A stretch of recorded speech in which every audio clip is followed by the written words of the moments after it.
There's your comfort zone, there's the growth zone, and then there's the anxiety zone. You don't want to throw yourself from your comfort zone into talking in front of your mirror to a room of 3,000 people. That's the anxiety zone. We don't want to jump that.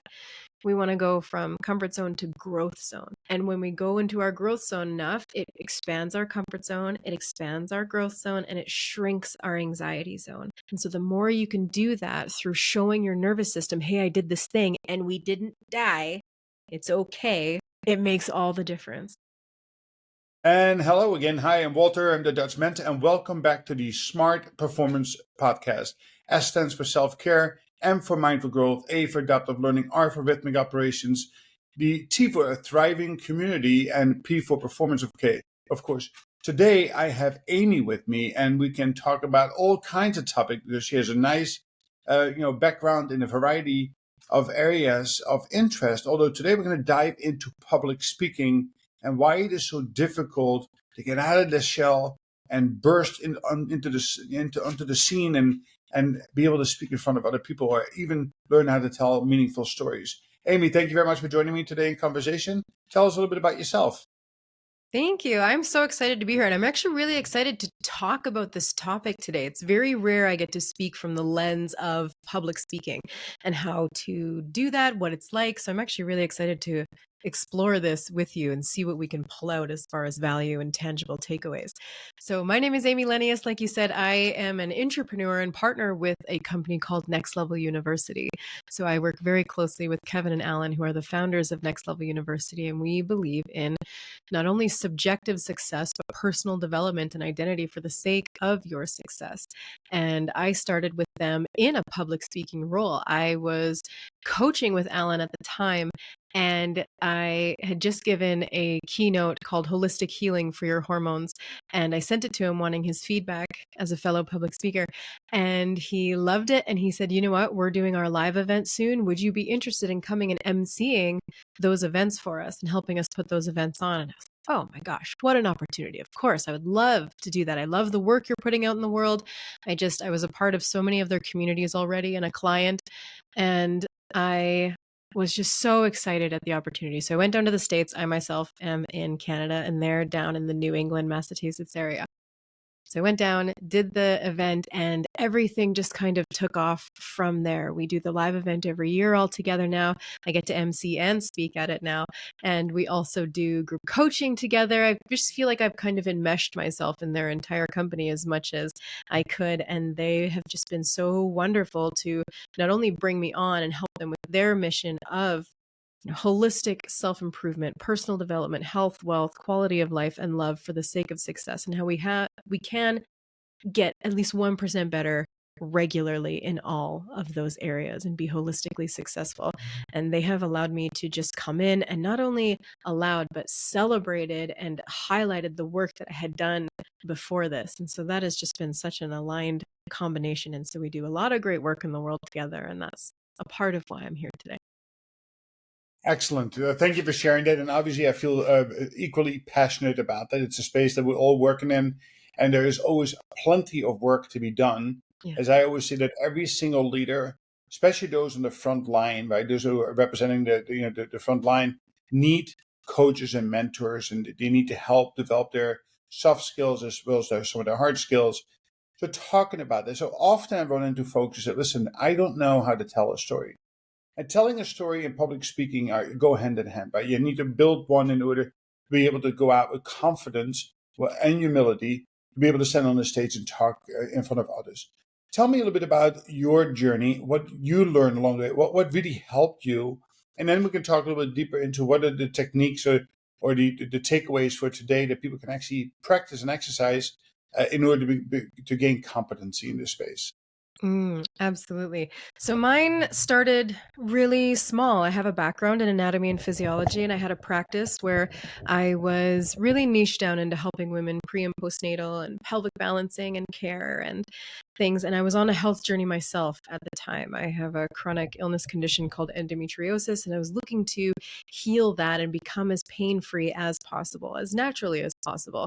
And so the combination of those two things, me on this healing journey and trying to understand myself physically, mentally, and emotionally on a deeper level, as well as working in that space, just came together really beautifully. And oh my gosh, I want to empower people with this information, because every time I would tell something to a woman on the table, they'd be like, oh my gosh, no one's ever told me that. I've never learned that about just the natural functions of my body. And I was like, me too.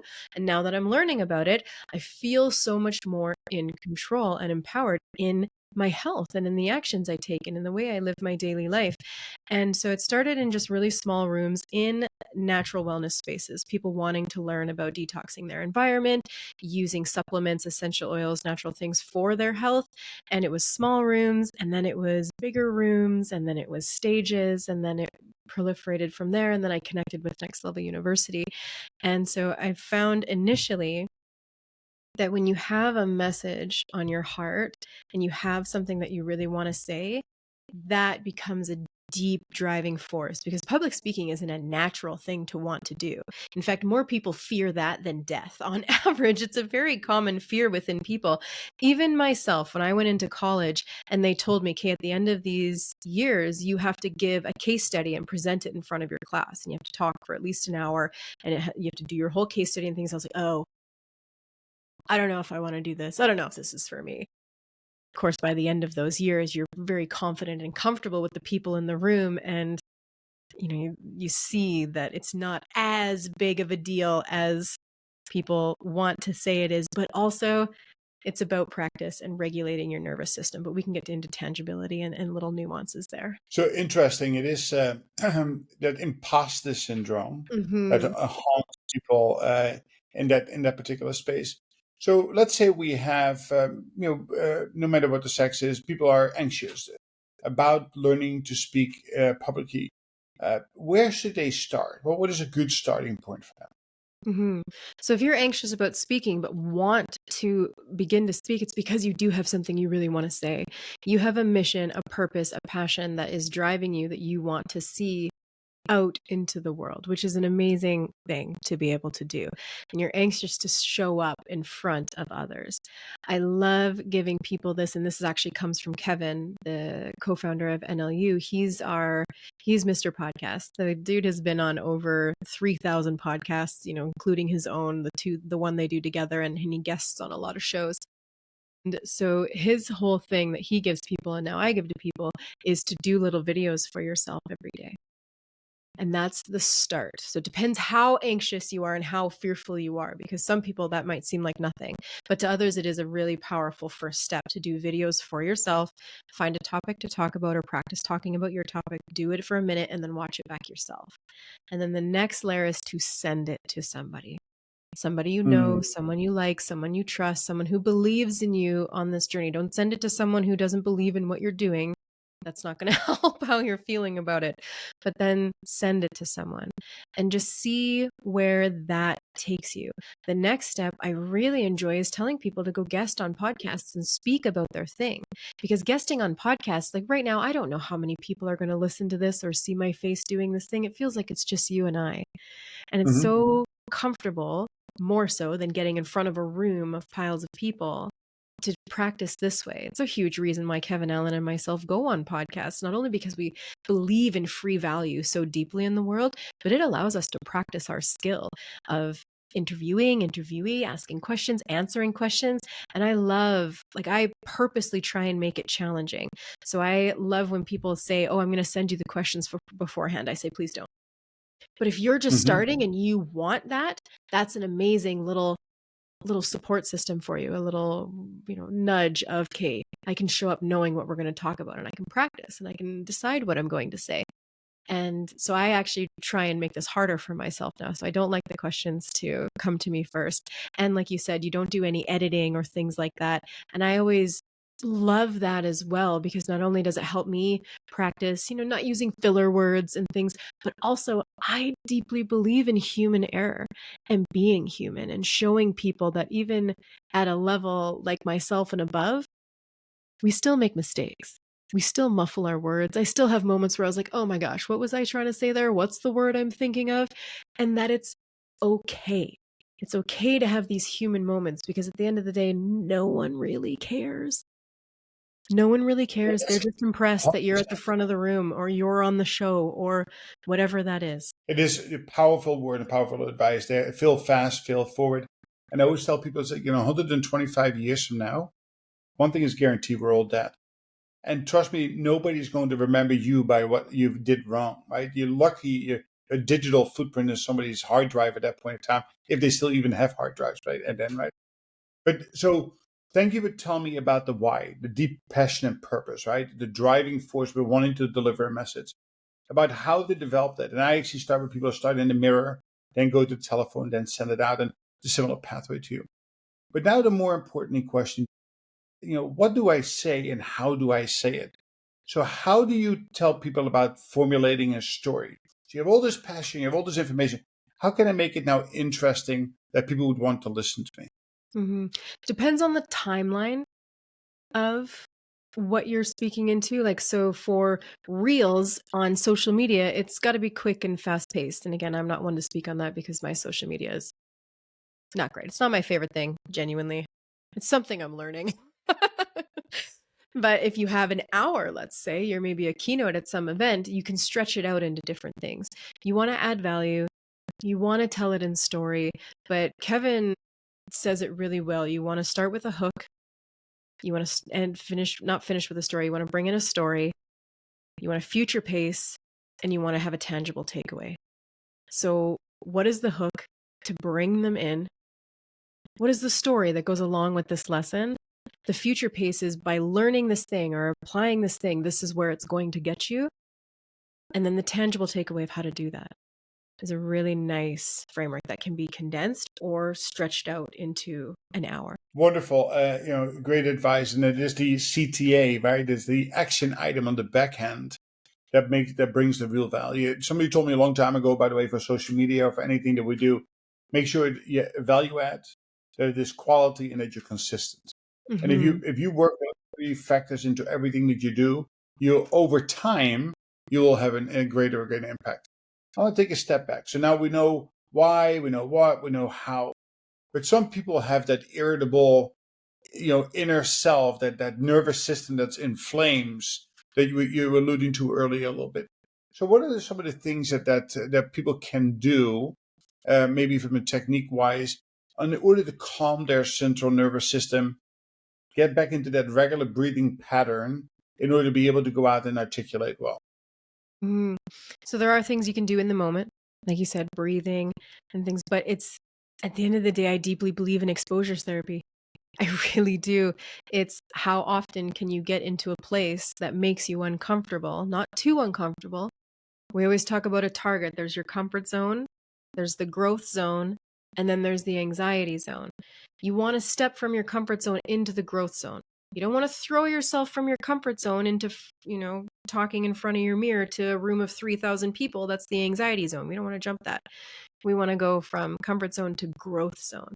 And when we go into our growth zone enough, it expands our comfort zone, it expands our growth zone, and it shrinks our anxiety zone.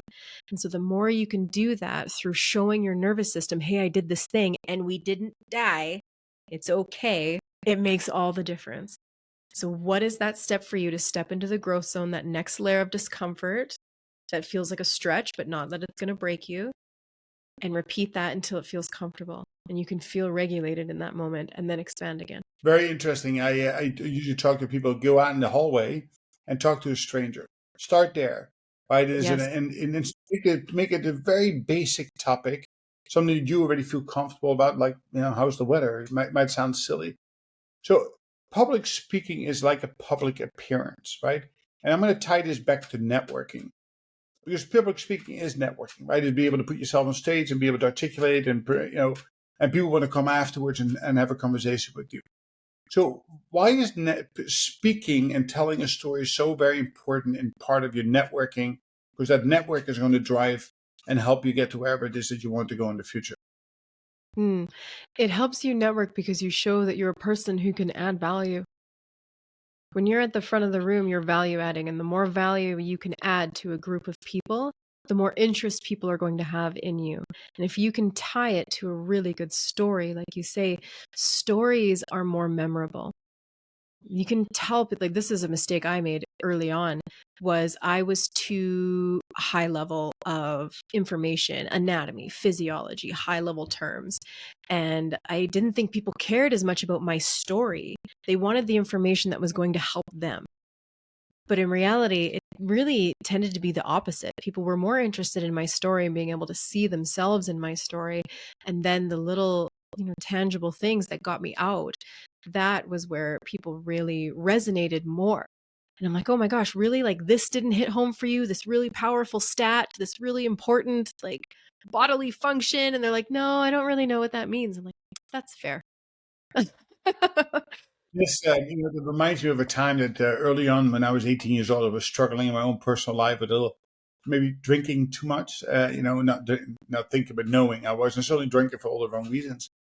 And I had a good mentor at that point in time. He says to me, shut up, sit down, relate, don't compare. And you know what, that made such an impression on me over time is that if we can be relatable, show people that we are human. And it really helps not only in public speaking, it's about networking, but also how you can interact with people 1, 2, 3 layers above you. We have to remember that everybody, gets out of bed the same way, right? And they're not more special, but if you want to be part of that conversation, you have to put yourself out there. So as we are coming to our 15 to 20 minute marker, and I want to wrap it up, give us some 1, 2, 3 action steps that people can take to be brave, to be courageous, and start working on their public speaking skills. So assess where you're at as far as nervous system comfortability. Assess what that next thing is for you. Maybe it is the phone. Maybe it's the stranger in the grocery store. Maybe it's going onto a podcast like this and starting there. What is that next step for you that feels like it's the stretch, but not the break? And then how can you do that consistently? The more consistently you do it, the more comfortable you're going to get, and the more value you're going to add, and the more know you, like you, trust you factor you're going to build, so the more opportunities you're going to get. And then use that framework of stories. Stories are really, really powerful. Practice your story. That's why I love podcasts too, because you get to tell your story from so many different angles that you become an expert at telling your story. And, telling the long version, telling the short version, telling the version through the lens of the through line of the show. There's so many nuances there and skills you can pick up in something like this. Plus, you're still getting your message out there that you're obviously so driven to get. And another one is to be humble. Do not expect to be paid for your speeches or for your contributions in the beginning. You need to go out there and accept opportunities that are given to you and do it for free. I hear that a lot. Well, how much do you get paid for your speeches? In the beginning, for the first couple of years, nothing. Absolutely nothing. And then it started happening more and more and more. But I think we are fed this thing that our time is worth money, regardless of the experience, the value we can add, or anything like that. Now, yes, intrinsically as humans, we are all valuable, but in the market, you're not valuable yet until you go out and you show. And lots of times you have to do that for free. So I encourage you to do as much free value as you can before you start asking for money. And then Love it. Go ahead. Right. I just want to say, build layers of belief. That was something that was a little bit missing in mine. So 3 layers of belief is, do I believe it's possible? Do I believe it's possible for me? And is it going to be worth it? So show that the thing that you are speaking of is going to be possible. It's possible in the world. It's possible because you yourself experienced it, and then bring them into it. Why is it going to be possible for them? And then how is it going to be worth it for them to do the things that they need to do to get the result that they want? I think that's rock solid advice. Is there a book or a TED talk that you love and want to share with the audience? Ooh. Tony Robbins is a great TED talk, but honestly, I love the book, The Compound Effect.